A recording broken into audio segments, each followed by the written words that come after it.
Hi, this is our third Real Talk, and this month we are talking about stress.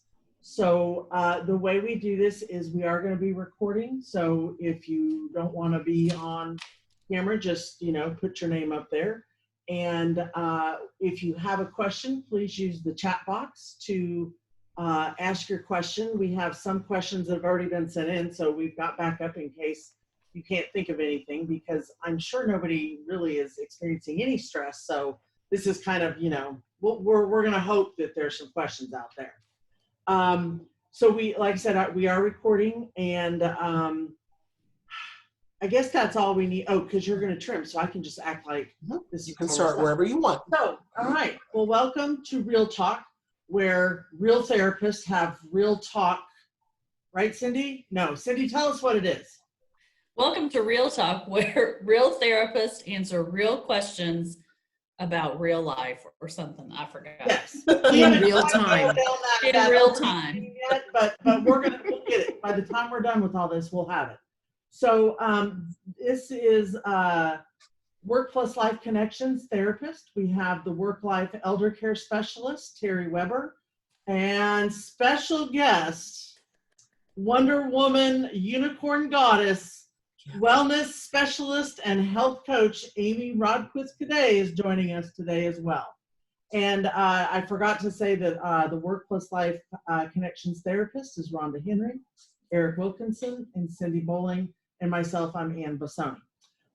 So what we're going to do is everybody can offer a little bit of information about stress. We're going to talk just some thoughts we have about stress, because everybody deals with it a little bit differently. As therapists, we offer different guidance, and as a health coach, maybe different way of approaching it. And Terri talks to caregivers all the time about stress, so she's going to share some of the information she has too.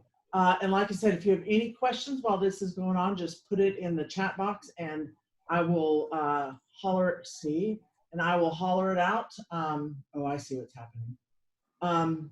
So stress, and it is, with everything that's going on, and let's just leave it at everything that's going on right now in 2020. We are seeing a lot of people who are feeling a great deal of stress. And if there was stress in their life beforehand, it's even more so. And maybe one way, because somebody asked this question earlier, is what is the difference between stress and anxiety? Because I think sometimes we use them interchangeably. And so if you all want to talk a little bit about what the difference is, that might be a good place to start. A good place to start. Anybody? Well, Ann, I'll start. Thank you, Eric.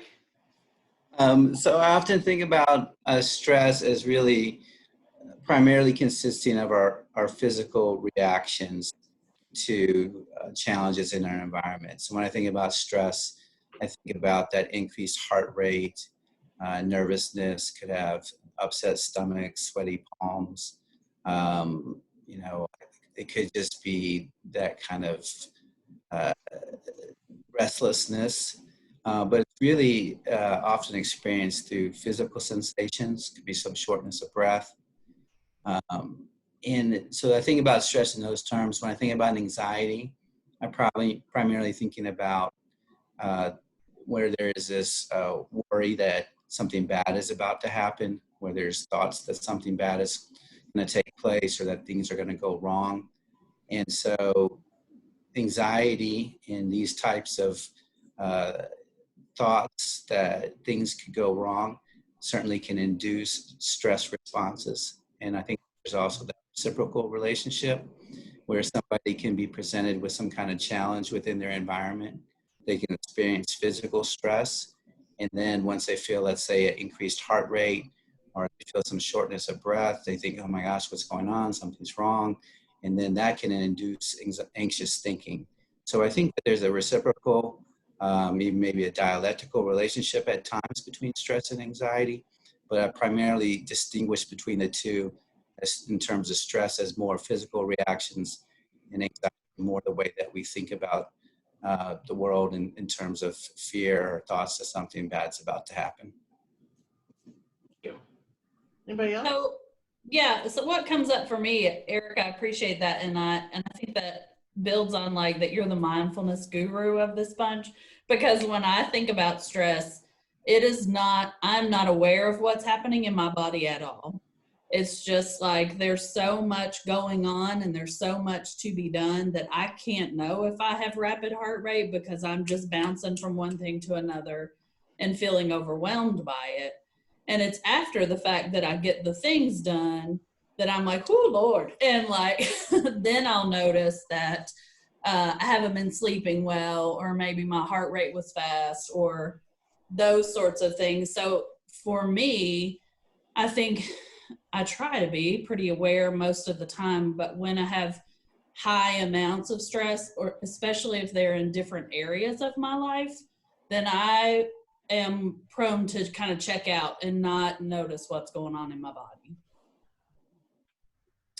And then the anxiety hits me after. Yeah.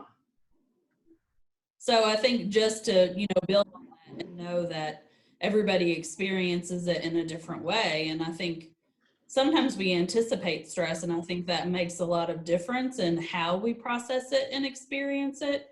But if it's unintended or unknown, or I expected work to be stressful, but then my personal life fell apart, then that's where it can move into a place of not being able, of anxiety, where you're not really able to use coping skills that you had before, or you're relying on ones that you aren't happy with or that don't make you feel the best. And it does move to a place of paralysis, which is anxiety in my mind. Well, that's a good point, Cindy, because I think, one thing I've been hearing with clients is that they normally can handle stress really well, or they have skills that they've already developed, and these all work really well. But in 2020, a lot of those skills are not working. So what can you do if the skills you've used in the past are not serving you well right now related to stress? Amy, do you have any thoughts on that? I like to call people out when they least expect it. Yeah, I know. Hello. No stress. Yeah, right. Speaking of anxiety, you bring up the $1 million question, and kind of it's such a personalized response to what is going to reliably work for you. And like you said, so many of the things that we used to hold on to or kind of hook our practices to aren't available anymore. So one thing that I've found to be helpful in my own life is to kind of practice this idea of savoring what goodness is happening, right? So to direct the brain towards, all right, how is it that I want to feel in my day? So maybe I want to feel a sense of peace, or a sense of order, or a sense of connection, right? And then kind of think about, okay, what is like the smallest thing, the most reliable thing I can do that is going to help me get to that feeling, and then savor it when I do. So for me, something simple I've been practicing at night is like trying to empty the sink. Like, we're talking basic self-care tools here, people. Like emptying the sink and making a cup of tea after I'm done. And so for me, it's I'm kind of anchoring into these little rituals that can help me produce the feeling of calm. And then when I am sipping that tea or experiencing an empty sink, just stopping for a moment. Dr. Rick Hansen, who is a neuroscientist, talks about the power of bringing all of our senses to the present moment and savoring something good. So if you're experiencing a moment of peace, if you can bring as many senses to the table as possible, right? So how do you feel? Like what physically are you touching? Maybe it's the warm mug in your hand. What do you smell? Maybe it's the smell and the aroma of the tea. What do you see? It's the empty sink dishes, whatever it is, right? So it's bringing as many physical senses as you can to the present moment, because we know the body is in the present, the brain is, you know, either in the past or into the future. So anything you can do to center in the body around the good thing that's happening in the moment. And I think for me, I used to really live for these big mountaintop experiences. And those were the things I was going to savor. And I think if the pandemic has taught me everything, is of this idea that you've really got to like drill down into ordinary goodness as a touchstone for moments of peace, moments of calm that I've got to be trying to cultivate like a ninja. And being really, really focused on trying to cultivate the ways that I want to feel. So those are some thoughts. You know, we have a few people who are saying they really like that, Amy. Go ahead, Yeah. Rhonda. I was just going to add to that because amen to what Amy just said. Like that so resonates for me. And the thing I'll add to it is I've definitely been one who's noticed things that used to work for me don't work as well or don't work maybe in the same way as they used to. So, you know, one thing that I really struggle with is being able to focus on reading, excuse me, and that's been a struggle for a while, but like listening to things I can take in a different way. And so being willing to sort of adjust the things that I like, and I think kind of drawing on that idea of what Amy was saying of like finding like what's this piece I need, and then what's maybe a different way of getting that need met. Another one that I've really noticed is I really like, you know, making art or crafting or doing things with my hands. And what I've realized is I need immediate gratification these days. Like I can't put myself into a project that's going to be, you know, a few weeks long till I finish something, or I'm working on, you know, something and it's this longer sort of project. I need something I can see like today. I need some really concrete, specific results. And those let me get into that headspace I think that Amy's talking about a little bit, where I can really like enjoy it. But my patience with myself and my ability to concentrate isn't there the way it used to be. So I've really had to adapt some of my own self-care sort of strategies to try to meet that. And sometimes it's more successful than others. You know, caregivers have been doing this a long time.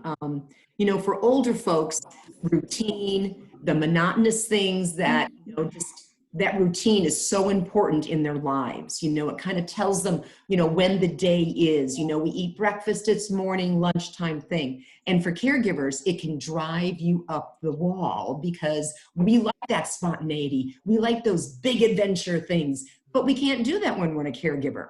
So caregivers have kind of had to learn to settle in a little bit, you know, when they're with their caregivers, you know, be a little more routine, a little more monotonous. But I think 2020 has just thrown us into a whole new ballgame. You know, I think overall this is coming from a non-sports person. The best defense is a good offense. Oh, where did that come from? Is to prepare, you know, is to think about things and to prepare things. Know that, you know, I have to defeat this stress, this life is not going to get to me. 2020 will end someday. And how am I going to do that? So I need to have a good offense. I have to have things in my arsenal that are going to get me through, and try to keep that spontaneity alive a little bit. You know, even if it's just texting somebody that you haven't talked to out of the blue, kind of like, hey, how are you doing? You know, haven't talked to you for a years, surprise. It just kind of keeps things going for you. Okay. And can I just say there's two things that stood out from what both Terri and Amy said, and as well as Rhonda, that a lot of things we used to do we need to do more of. I recognize 1 week into telework in the pandemic, when I got to that first Saturday, that my body felt terrible. I woke up that Saturday morning after the first week, and I had stress and I had anxiety. And I just said to myself, this is not sustainable. I actually really doubled or tripled down the time I started spending outside. And that provided opportunities in an intentional, proactive way to have some spontaneity and surprise, and to really engage my senses. I recognized that what was working prior to telework and prior to a world with COVID was not sufficient. And so I just proactively built new routines and started to develop new habits that tapped into that play, that spontaneity, and engaging physical senses. Yeah. And remember, folks, if you have a question, go ahead and put them in the chat room. or type it into the chat box. We're not in a chat room, chat box. Yeah. So and one of my clients told me that for her, sometimes the stress kind of sneaks up on her, and she, like Cindy, you said, sometimes when you're anxious, you don't really recognize this is going on. But she found that before, she liked her house very neat, so she put everything away and it was all in its place. And since this happened, and it's that spontaneity, she has left out certain things. Like she likes to paint, so she left all her paints out on a table, all set up, so that she's ready to go. If the painting mood hits, she's there. It might be that if you like to walk your dog, say that maybe your jacket and everything you need is right there by the door. So if that's what you want to do, you can go ahead and grab it. And it's ready to go. Sometimes we have somebody saying that when they're overwhelmed, sometimes they stop everything of importance and organize something mundane, either in the lab or at home. Kind of that maybe that simple, just let's get this in order, that helps, because if I didn't have the fake backdrop, you would see kind of the chaos of my house. And when it's chaotic, I feel a little chaotic, so sometimes that mundane, those day-to-day regular things, like you said, Amy, emptying the sink. You got to empty that sink, especially if you're the mother of twins. That sink needs to be empty the next day. And that's just one of those tasks you do. It kind of gives you that sense of normalcy, I think, to some degree. Yeah. Any other thoughts, you guys? Like, I got my readers on. It makes me look really smart. I think coming into the winter months, we're going to have to be super careful. I mean, the dreariness, the monotony, we're going to have to plan. We're going to have to make some action plans in our mind to say, if I'm feeling this, I got to do this. And like you guys all said, it's the mundane stuff, whatever. But I think with winter, we got to make a plan. Yeah. What did you say, Sports Terry? The best defense is a good offense? Yeah, something like that. I just came out. I mean, that doesn't usually. I know. I was really impressed with it. I was just, this coming from Terry, who when Wisconsin and UK were playing, all of a sudden became the biggest Wisconsin fan ever, and we're just like, you don't even like sports. We care deeply. Where am I living? Wisconsin. I should have noted that. Here's a question that came in earlier. And do we have very many parents, oh, I can't see them. So if we have any parents, one of the questions is, what can I do? Oh yeah, Jamie's like, heck yeah, I do. What can I do if my kids are stressing me out? You're just spending all day with them and, teaching them from home and doing all that. What do you do if your kids are stressing you out right now? Yeah. They got nothing. We got nothing. And I always go back to the whole, put the mask on yourself before you help somebody else. Finding a way to get ourselves grounded, and I say this completely acknowledging I have a 20-year-old, so I don't have the little kid at home the way that I used to. But I think having a minute to get ourselves grounded, and I just will say, that's the time where keep back a special toy or a special treat for your kid, a book that they only get at certain times, or a coloring book. Sticker books were my thing. And sticker books were like crack at my house. And if I could just have a new good sticker book, if I really hit that wall and I just need a minute and I've got to step away, that was what I would pull out of my bag, and I just kept a few of those kind of things so that when I hit that edge, they had something to do, they could be entertained for a little bit. But it let me kind of catch my breath for a minute, because I was really struggling to help them sort of settle, or to figure out what was going on, to switch the dynamic with myself and my kid, when I just couldn't even get my head settled at all. So that's distraction is one of my go-tos with the little ones. Amy, I keep looking at you because you got so many kids. And I think you have a good point that, our kids are experiencing stress too. Mm-hmm. So when they're experiencing stress, their behaviors, their attitudes, their things that are going on, it's going to impact the whole family.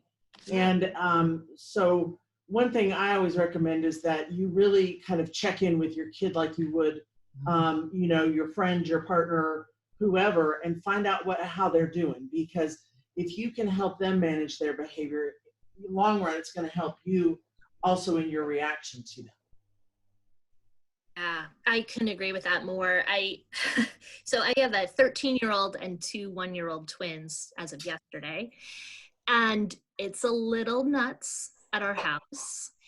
So since COVID, and really since the birth of the boys, I have this phrase that I say to myself, you need to redefine an A+ day, because sometimes an A+ day is putting everyone to bed still alive. Like, that's the new A+ day. And it's hard. And Eric, you can probably speak to this much more in depth, but what's been a really, really helpful tool for me is Dr. Kristen Neff's work around self-compassion. And yesterday, just very briefly, my twin one-year-old boys turned 1, and I had in my mind this like Pinterest-worthy, Instagrammable birthday, and we had diaper explosions. Somebody's diaper came off, like one side of it in the bed, diarrhea everywhere. They didn't even eat a birthday cake. Like, it was a really rough day. And I was like, this is not how your one-year-old twins are supposed to have a birthday, and all that critical self-care talk, you're a bad mom, you're not good enough, blah, blah, blah, blah, you know the one. And so it's kind of practicing that like hand to heart mantra of like, I'm doing the best I can do here. And I'm not the only one that's ever felt like this. I am not alone. It may feel like it in the moment that I am alone and isolated, but I take a lot of consolation from, and I know people on this Zoom call, I know y'all are doing the best you can with the tools that you got. So sometimes it's not a magical answer, but offering yourself that same loving kindness that you would offer your very best friend, that you would offer, somebody you care deeply about, just turning a bit of that back on yourself. It doesn't make everything better oftentimes, but it does give you kind of like what Rhonda was talking about, just filling your own cup up so that you can get out of bed and do it again tomorrow. So that's something I've been practicing a lot lately. And thank you, Amy, for mentioning that, because I am with Jackie Hansen. We're starting a mindful self-compassion workshop for the next 4 Fridays. The first one will be this Friday, 2 to 3, and it is largely based on the work of Kristen Neff and Chris Germer. And one of the things 2 thoughts about that is making it a practice to give yourself these self-compassion breaks where you check in with yourself and you just acknowledge that this is really hard. Like, this is really hard, and then that presence of allowing yourself to feel that and to recognize it, and then to ask yourself, what do I need right now? Like, what do I need to remember? What do I need to remind myself? And maybe that I am doing the best I can, and maybe that I care deeply about my children, and that's enough. But really understanding what it is you need to remind yourself, and then giving that to yourself, and recognizing that absolutely that we are all having, it's challenging for everyone, but for people that are suddenly thrust into these intense roles of both parenting and working throughout the course of the day with young children, it is particularly challenging. One of the things that she talked about is what Kristen Neff's talked about, is that she's a parent of a child on the autism spectrum. And that's one of the things that really led her to self-compassion, because she would be in public settings where something would cause her child to dysregulate and throw violent tantrums. That was really nothing she could do. And she would have to give herself that moment to say, I love my son. I'm doing the best I can. This is hard, and that's all I can do. And that helped to get her through really difficult moments. So self-compassion breaks. One other strategy is always to try to think about, if you had a friend who was going through what you're going through, what would you say to them? And then try to direct that same kindness and sentiment to yourself. Thank you. And, I have a couple people here in the chat room saying, the things that maybe help them manage stress or that they enjoy doing before, that they just don't have the motivation to do those things. Anybody have any recommendations for that? Cindy, you have any thoughts about that? I have lots of thoughts about that. I bet you do. So I feel like I should have a billboard in my yard, or that I just swear around myself, except I don't go anywhere, to validate for people that we are all, with just COVID, we are all experiencing a collective trauma.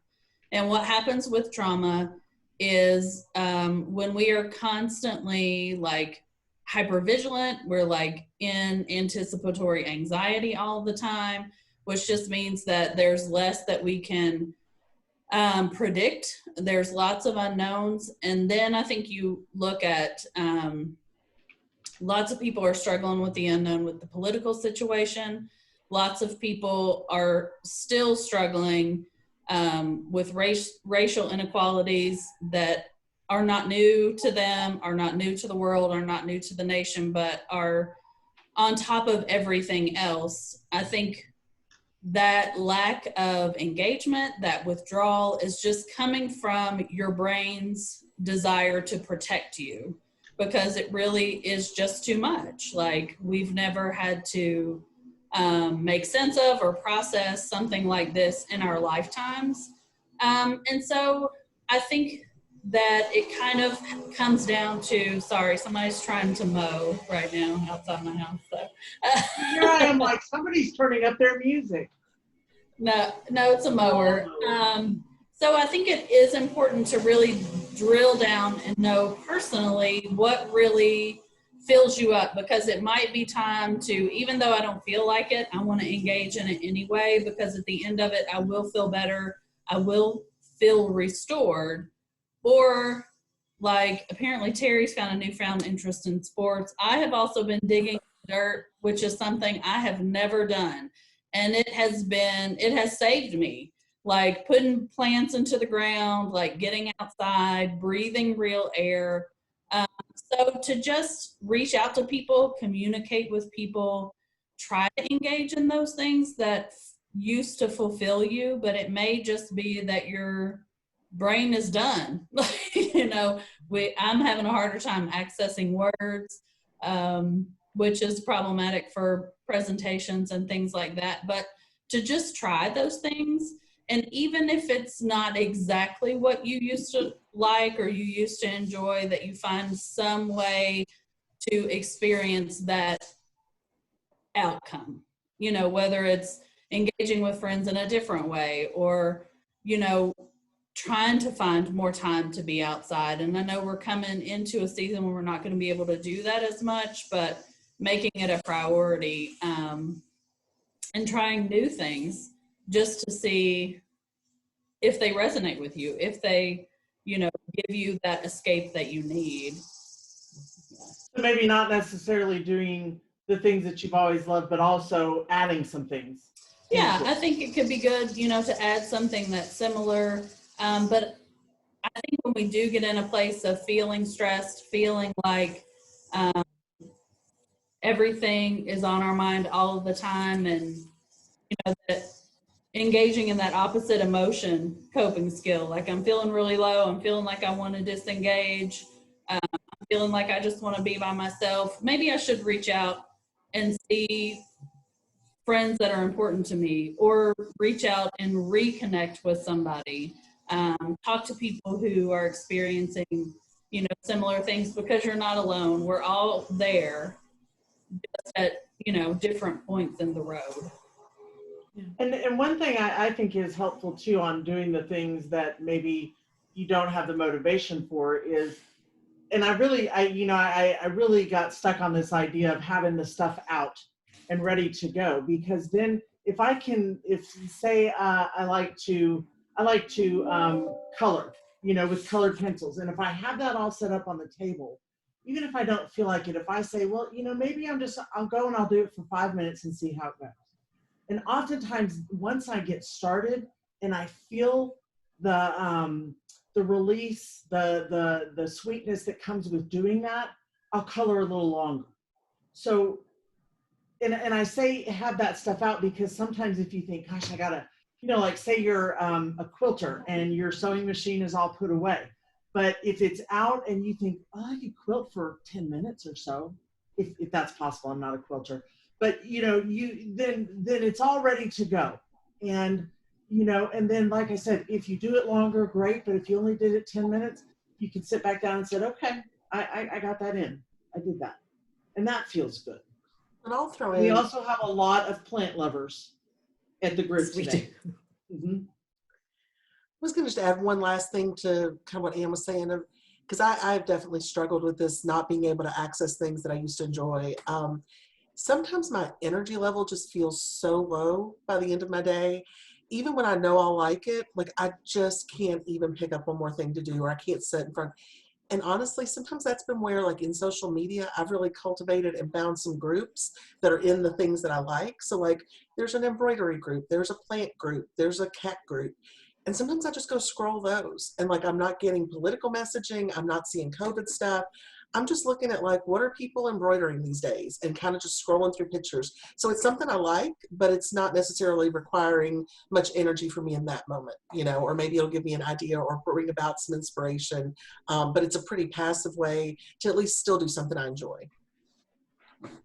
And can I just add one real quick thing, Ann? Many people, different ways, the idea of reaching out to friends and sharing our experiences. When we do that, it releases oxytocin in us and them, which helps build stress resilience. And it's that bonding chemical that makes us feel a little bit better. So sometimes like reaching out to a friend and just sharing the difficulty that we're going through can help us get over the hump. And then you might also have like somebody that says, well, why don't we meet up at the park together? Or why don't we come over and physically distance and just sit together in your backyard for a little while? But I think right now there's a lot of folks really internalize and feel like it's on them to figure this out. And it's so important, as several people on this panel have stressed, to reach out to our friends and to your supports and let them know when you're having a difficult time, because we can get energy from them and we can get inspiration from them. I recently read a book, The Last Ocean, I think it was. It's about a caregiver taking care of her dad who had dementia. And she wrote love letters to herself. That is how she got through those last couple years, was she wrote love letters to herself. And I think that could be translated into not just being a caregiver for someone with dementia. I think that could be related to, or transferred into us trying to survive what's happening right now. Mm-hmm. So I really like that idea from her, and she printed some of the letters in her book. I thought they were just beautiful. Mm-hmm. And something popped in my mind I just wanted to add, like I have noticed in myself that because I don't go to the office, I don't go and do certain things, that I think a lot of all the emotion related to everything that's going on is kind of getting clogged up, because I went for a hike this weekend, and that is not something that I would normally do. But sometimes, but not a lot. And I feel like I've probably been more in the last 6 months than I have in the last 2 years. But I really just had this sense as I was climbing this pretty steep thing of like getting above it all, like getting out of it. So, and it was pretty powerful to be able to do that and to work some of that out of me. And I think that that's just a testament to those old things don't work like they used to anymore. Yeah, and it can take a lot of courage to try new things, but the payoff is often very high, because not only do you do it, but you think, oh, I did it. I actually did something new and something different. And there's a certain thrill that comes from that as well. Yeah, two thoughts, somewhat not related. Number one is kind of a wild free resource that I forgot about until Terri mentioned letter writing. And there's a free a free resource online called futureme.org. And what it is, you can write a letter to yourself. You just write, like you write a Google or you write an email to yourself, like, Dear Future Me. And then you can say whatever loving things you want to say to yourself. And then you pick a day into the future, 1 year, 3 years, 5 years, 2 months from now, and it will send you this letter. And I've done it a couple times, and I've forgotten that I had done this. And both times it has been so helpful and inspiring. So if writing a letter to yourself sounds interesting, futureme.org is just a fun way to do that. I'm going to totally have a crush on myself and start sending me letters. Yeah. Futureme.com. Futureme.org. .org. Yep. So that's just one thing. You know, what do you want your future self to know? What do you want to tell her or him in, 3 weeks or 3 years from now? So that's one thing. The other piece, and I lost it. Sorry. No, it'll come to me. It's gone now, but it'll come back. Writing a letter to yourself. So, Yeah. Amy, I just looked it up. Yeah, it's fun. It's really fun. I mean, I would think that that'd be exciting to get a little, because in the course of everything, you tend to forget. Go ahead. I think you just remembered. You did it. You sparked it, Ann. Thanks. The other bit was I was thinking about this idea of curiosity, and Todd Kashdan is a researcher from George Mason University, and he wrote this really awesome book called Curious. And it's all about the power of being curious and staying curious as a way to really kind of almost offer yourself like a balm in the midst of anxiety or self-criticism. Is that when we stay curious about something like, I wonder what the smallest thing might be that I can do to comfort myself right now, or that was a hot mess. I wonder what that was about, or whatever, right? So the idea of kind of putting a question mark and staying curious, it allows the brain to kind of stay in this place of wonder and outside of this place of criticism. So offer that as an interesting tool of like, how can you cultivate curiosity in the moment as a way to care for yourself and try to stay out of that place of rumination and deep kind of mistrust. Yeah, I have a therapist that would say, isn't that curious? When something's going on, why don't you stop and say, isn't that curious? And it does. You have a different approach to it than if you think, you big idiot, why did you just do that? Yeah, I was just going to say, I love that technique. And to your point, it moves a stressful situation from being threatening to something that is now just a challenge or something to figure out. And when you shift that thought process, that you're not perceiving what's going on right now in the moment as a threat to you, but something that you're curious about, your body starts to react to it differently. You start to think differently. You become more creative.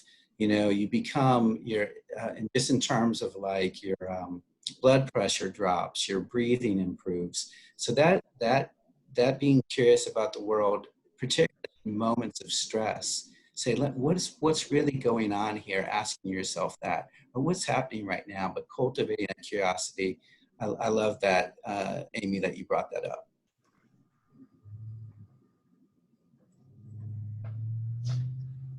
Let's see.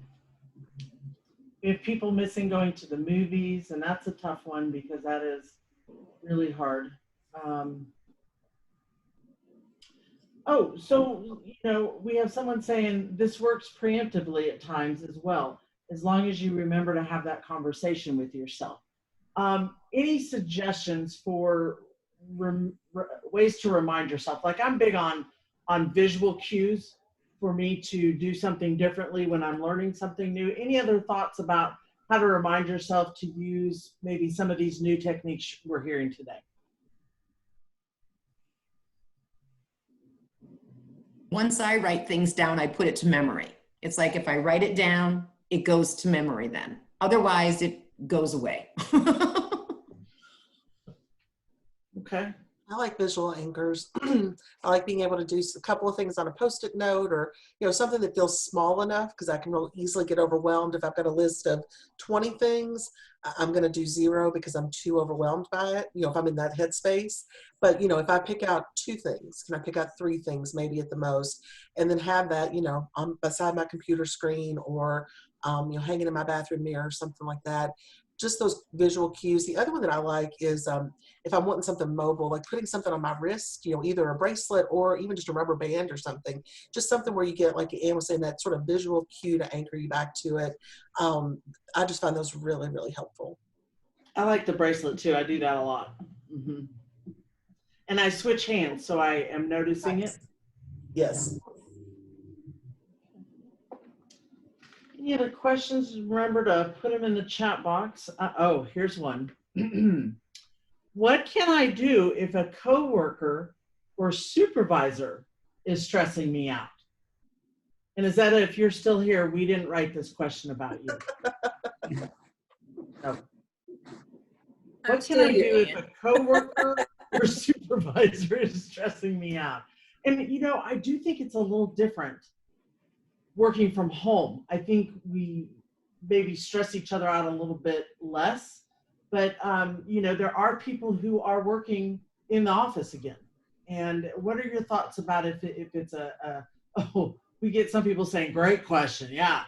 How do you manage that stress that's nonviolent and appropriate, healthy? So I'll just offer 2 things. One, that I want to reiterate this idea of just kind of being curious and kind of stepping outside of the situation and kind of looking at it big picture, almost like you're stepping outside of yourself and you're an observer and you're curious about what's going on between me and this person right now, or what might be taking place in their life. And then the other thing I really love is again, kind of if I'm having a difficult relationship, whether it's with a friend or a coworker or a supervisor, I really love using the loving kindness meditation in that situation and generating feelings of compassion towards that person. And I've seen how that can shift the energy and the dynamic between me and that person. It doesn't always work because relationships are 2-way streets, but the combination of like kind of stepping outside of me, myself, and I, and feeling defensive and becoming curious and saying what's going on between us, or what might be happening in this person's life, being empathetic towards them, and then even being more intentional and using a loving kindness meditation where I generate goodwill towards someone who I might be experiencing difficulty with. Both of those have been very helpful for me. I like to go back to that question of, in those situations, like, what can I control and what can I not? To me, it's just the most like basic core question. And I think, you know, when relationships are complex, and, you know, certainly coworkers or a supervisor, you've sometimes got power differences, you've got politics, whether that's of an office or of, you know, the entire department or university. And I find it's really easy for me to get pulled into the aspects of it that I actually don't have any control over, and just to kind of ruminate and really get myself kind of dug into that. And if I can, you know, kind of do an internal timeout, you know, what part of this is in my control and what's not, then it helps me start to formulate a plan, you know, an action of some type. Or is this something I need to do something with, or is it just something I need to really kind of embrace some radical acceptance, and like, this is something out of my control and I'm going to have to make a choice. You know, do I want to stay in my job? Am I going to be okay with this? But that question for me brings a lot of clarity, especially I feel like the more overwhelmed I am, the more important that kind of core question is for me.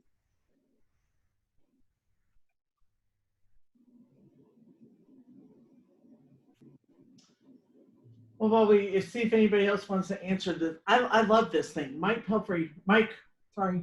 wrote, one thing we've done from a parenting perspective is to be intentional about giving our 2 boys, 8 and 10, more space to do what they want. They have used the weed eater. That's excellent. Yeah. One stayed home for a few minutes by himself. and they walked into a shop together to buy something while my wife and I waited in the car. With always being together, it is something that forces us out of our routine. You know, that's just, I mean, that's a great idea. It gives you a little break, gives you a little routine. Somebody else said that they have a notebook that they use to take note of things and reference those things, because they also have a bullet journal in that notebook.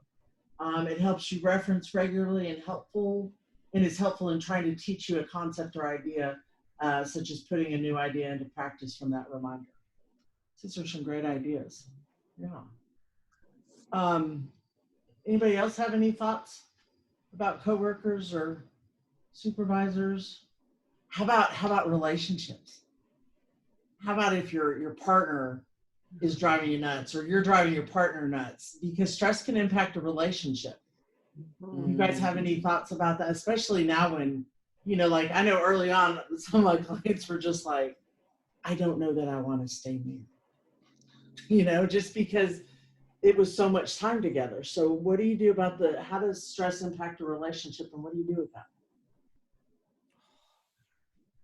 Or the stress of being separated, you know, during all of this, because I know for some caregivers, you know, they have their loved ones in a nursing home, retirement home. Some spouses are in those places, and so there's the separation and the stress that goes with that. Yeah. I think what comes up for me, whether it's about coworkers, supervisors, partners, or spouses, friends, anybody, is I think to come to that communication piece and to, you know, try that first, to really try and talk about it and come from a place.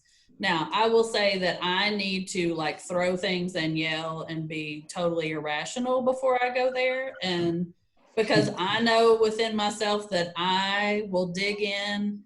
Like I have a strong oppositional 10-year-old inside me, and I will die on a hill if given the chance. Like I totally own it. But I've spent a lot of years in therapy. A lot of my friends hear my stuff before I then go and am reasonable about it. But so to have that communication piece, and that isn't always going to work. People aren't always able to own their stuff or see your side, nor do they have to. And I think at that point, what I encourage people to think about, especially now that we are spending more time together, or, you know, for those people who are single and living alone and feel disconnected from people, to figure out, like, if you've been unsuccessful with the communication, to really step back and think about, like, what can I do differently in a way that this person can hear me?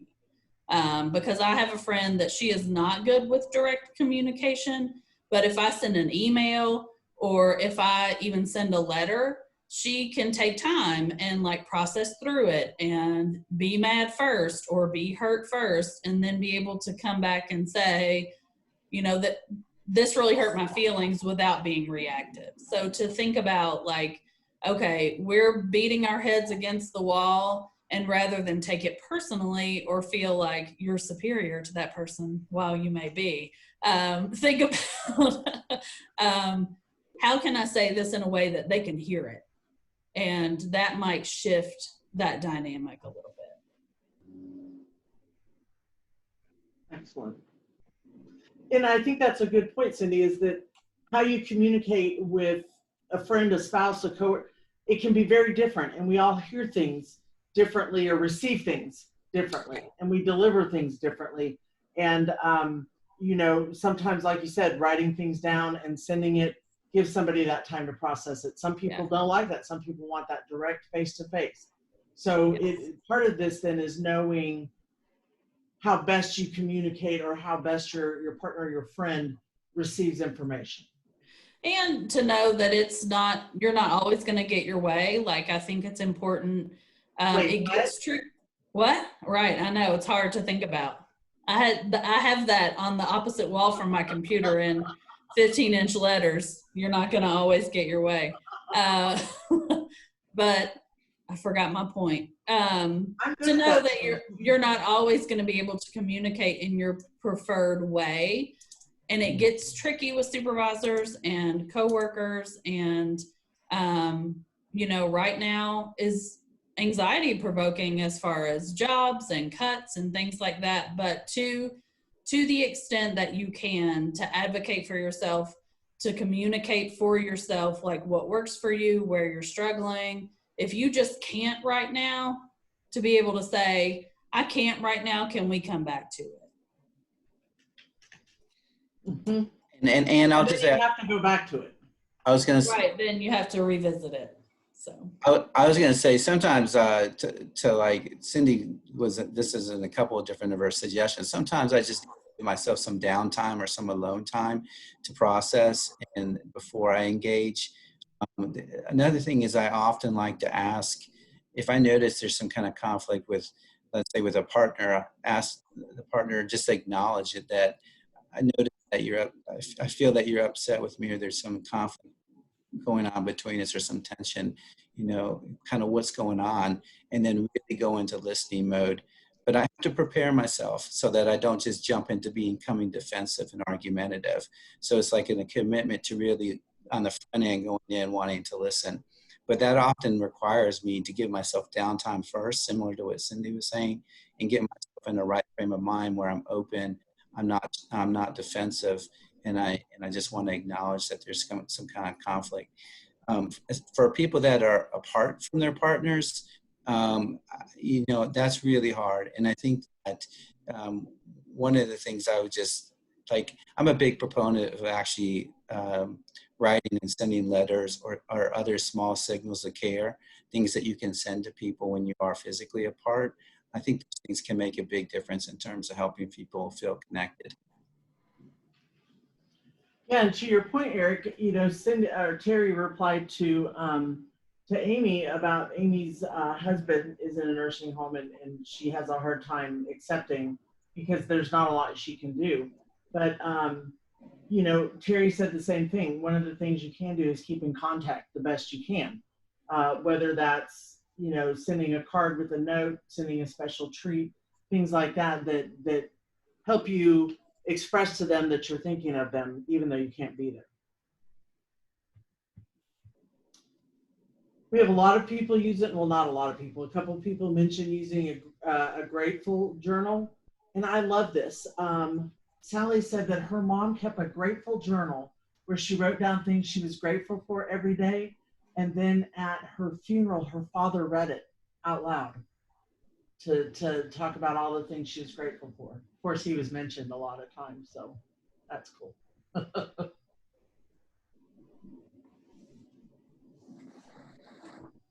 And if any of you are caregivers, we do have a caregivers support group, don't we, Terry?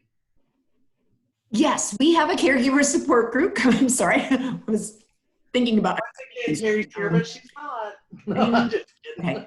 Yeah, we have a caregiver support group coming up in October. Oh, what is the date? October 21st. Ann and I will host it. We talk about all sorts of caregiver stuff. Join us if you want. It'd be great. Yeah, it's pretty well attended, and you know, you're getting to see the same people. It's like our midday mingle, isn't it, Rondi? That's right. We mingle and have all kinds of fun. You just won't believe what all we talk about. I see you laughing because I know that you know the craziness we talk about. But truly, it's a time to connect with people. Yes. Pumpkin spice, renting a pool, B&B, always food. Yes. So Always join us food. Monday and Thursdays, 12 to 1. If you need that link, you just give us a little ringy dingy and or send us an email. Email doesn't have a good thing like ringy dingy does. Like Cindy Bendy. No, I don't know. I'm just thinking out loud. But okay. Support group here. And Rhonda's into macrame these days. Look. Sorry, somebody was asking about it, so I told them I got it. We just have a couple minutes. Any last thoughts about stress, folks? I was just going to put in there that if you are looking for stress support, a big part of what Jackie Hansen, my colleague, and I do through Health and Wellness is just come alongside to really support you in creating any sort of habits or goals that you might have around your stress response. Maybe you have worked with the work-life therapists and you want to put some of those practices into motion. That's a big part of what we do, is to really give you the kind of that hands-on support when you're feeling stuck. So definitely check out, if you need some support with a health coach, that's what we're here to do. Usually 4 to 8 sessions. And yeah, we're here for you. They're good. They're very good. And I also, as we run out of time, I hope that this has been helpful for you all. And if you have any questions, there's Amy that's available. If you have some caregiving stress and you want to talk to Terri, she's available. And as a UK employee, you all get 5 free visits with the work-life therapist. So there's a lot of resources, and we hope that you will access them. And we also hope that next month you'll join us when we talk about depression during Real Talk.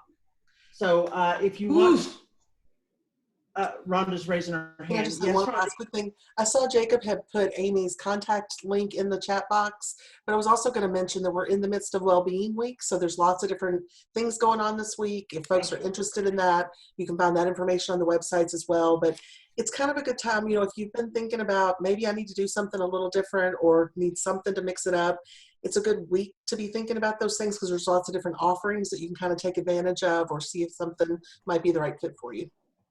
Jacob, what's the official title of this week? Recharge and what is it? Recognize and recharge. Nice. So folks, this week, make it your mission to recognize and recharge. Go to the website and there are lots of things that are available this month. And on the next note then, and next month when we will not be having a recognize and recharge week, come talk to us about depression, whether it's for yourself or a loved one. That will be what we'll be talking about next week. So everybody in the meantime, keep shining, hang in there. And I don't have anything. We need a tagline. I know. We'll think of it. Hopefully by the time we're done, we'll have this down. But thank you guys for coming. We really appreciate it. Yes. Bye, guys. Thank you. Bye, everybody. Thanks so much. Thanks, Amy. Thanks, everybody.